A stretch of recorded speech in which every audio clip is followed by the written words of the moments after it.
Hello students, आज हम English grammar में ऑब्जेक्ट के बारे में डिटेल में स्टडी करेंगे। स्कूल में क्लास बोर्ड पे टीचर कभी ऐसा लिखते थे, subject plus verb plus object plus rest of the sentence. तो आज हम उसमें से ऑब्जेक्ट के बारे में डिटेल में पढ़ेंगे।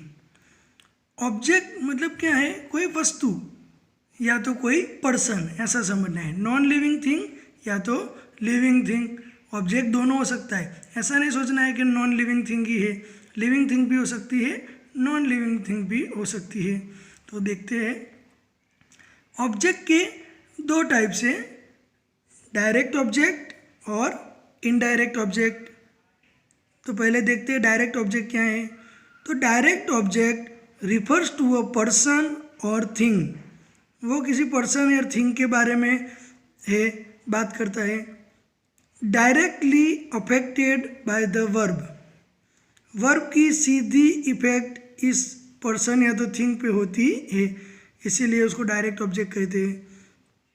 अगर आप वर्ब को यानी कि क्रियापद को व्हाट या वूम से क्वेश्चन पूछोगे तो आपको जो आंसर मिलेगा वो डायरेक्ट ऑब्जेक्ट है। अगर आंसर मिलता है तो, नहीं मिलता है तो समझ लो ऑब्जेक्ट नहीं है।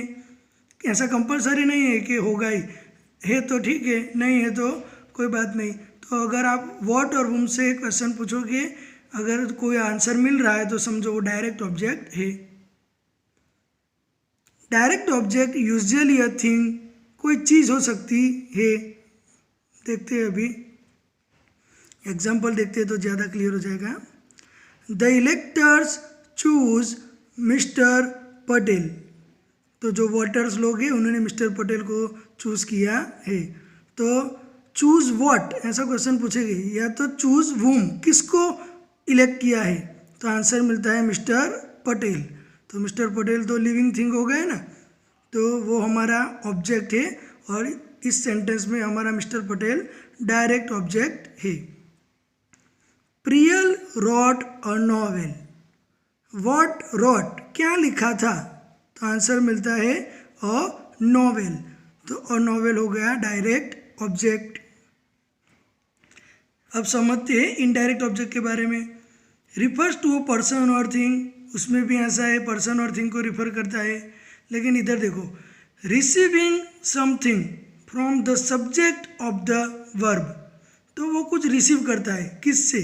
From the subject of the verb.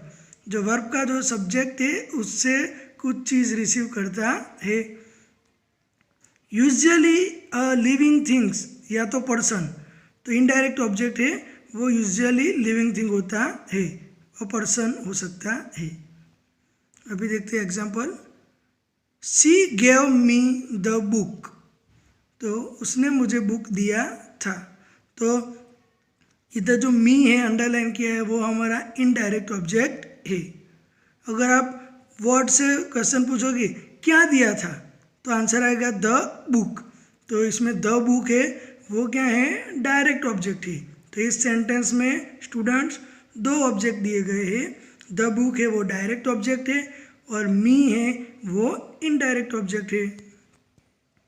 I sent my bank an email.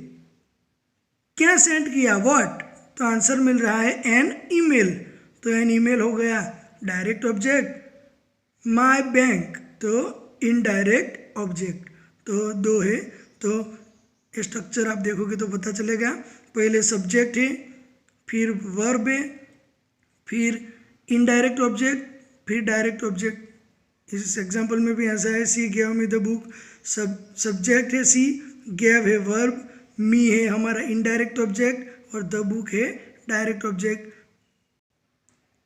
Okay, चलो थोड़ी और प्रैक्टिस कर लेते हैं ताकि हमारा एकदम क्लियर हो जाए। जो हमने ब्लैक पेन से मैंने सर्कल किया है वो हमारा डायरेक्ट ऑब्जेक्ट है, और रेड पेन से सर्कल किया है वो इनडायरेक्ट ऑब्जेक्ट है। चलो हम देख लें, आपकी भी प्रैक्टिस हो जाएगी। My father asked me a question. इसमें दो ऑब्जेक्ट है, तो हम कैसे पहचानेंगे? तो व्हाट से क्वेश्चन करो।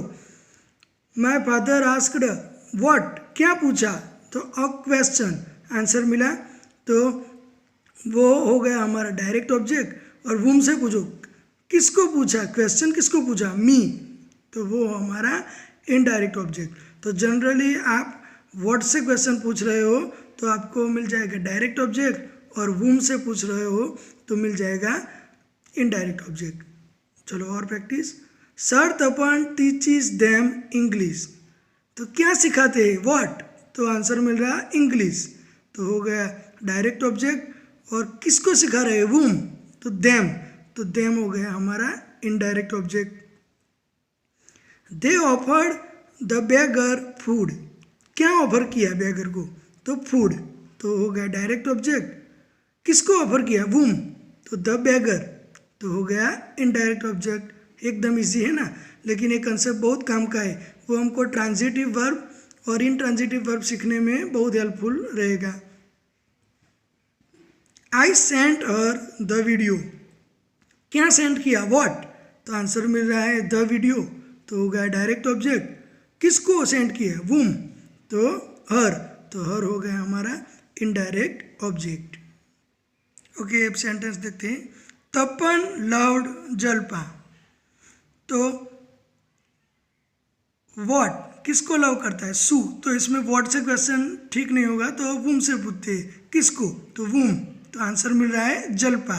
तो अगर व्हाट और whom से हम डायरेक्ट ऑब्जेक्ट ढूंढ सकते हैं जो हमने लिखा था, तो जलपा डायरेक्ट ऑब्जेक्ट। इसमें एक ही ऑब्जेक्ट है, वो है डायरेक्ट ऑब्जेक्ट, तो वो थिंग हो सकती है, ऐसा सोच के नहीं बैठ जाना है। जलपा तो पर्सन है ना, तो पर्सन भी हो सकता है, थिंग भी हो सकता है, तो इसमें एक ही ऑब्जेक्ट है और वो है direct object. My brother bot me a bike, क्या लाया, व्हाट, तो आंसर मिलता है अ बाइक, तो हो गया डायरेक्ट ऑब्जेक्ट। किसके लिए लाया, whom, तो मी, तो हो गया इनडायरेक्ट ऑब्जेक्ट। अब देखो verb which has two objects, तो सेंटेंस में अगर दो ऑब्जेक्ट है तो ऐसे सेंटेंस में जो वर्ब है उसको हम डी ट्रांजिटिव वर्ब बोलते हैं, तो ये आपको ध्यान रखना है। अगर आप किसी को ऐसा पूछ लोगे डी ट्रांजिटिव वर्ब क्या है बताओ, तो अगर उसने पढ़ा है तो ठीक है, वरना बोलेगा ऐसा तो फर्स्ट टाइम मैंने सुना। तो ये सब चीज़ें हमको सीखनी है ताकि हम ग्रामर में हमारा मास्टरी क्रिएट कर सकें।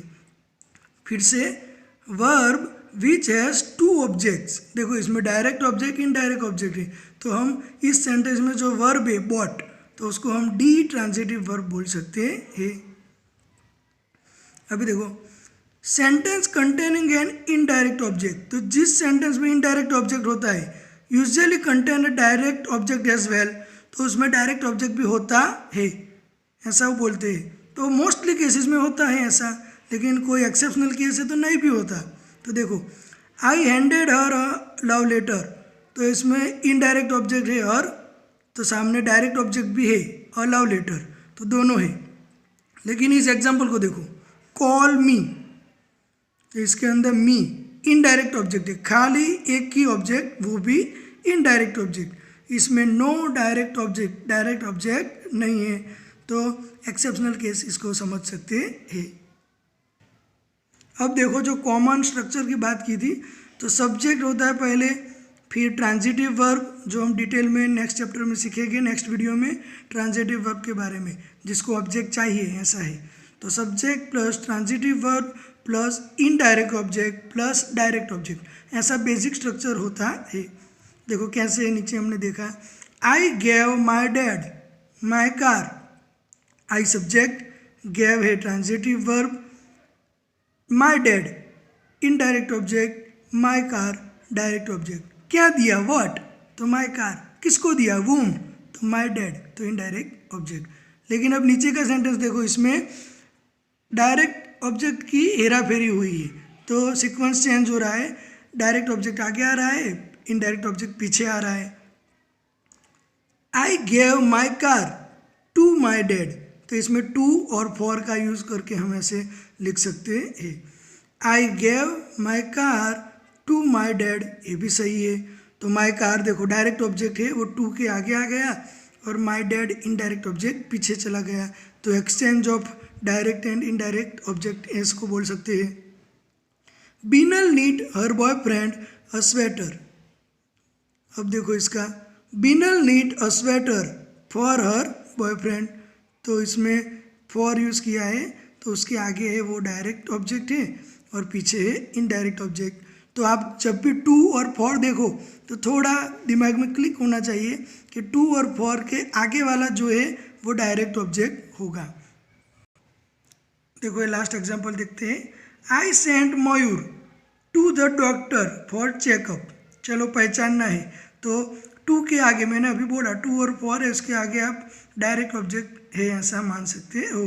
तो वो आई सेंट मयूर, मयूर हो गया डायरेक्ट ऑब्जेक्ट और टू के पीछे इनडायरेक्ट ऑब्जेक्ट। ये एक्सचेंज हुआ है, जो बेसिक स्ट्रक्चर दिया है उससे थोड़ा उल्टा है। तो फॉर और टू आता है तो समझ लो कि टू और फॉर के आगे क्या है, डायरेक्ट ऑब्जेक्ट। ओके, तो बहुत सिंपल टॉपिक है लेकिन बहुत काम का टॉपिक भी है। आप इस वीडियो को फिर से रिफ़र करो, एक बार नोट डाउन करो तो आपको आसानी से याद हो जाएगा। आप आसानी से डायरेक्ट और इनडायरेक्ट ऑब्जेक्ट को पहचान सकोगे। Have a nice day, bye bye, thank you so much.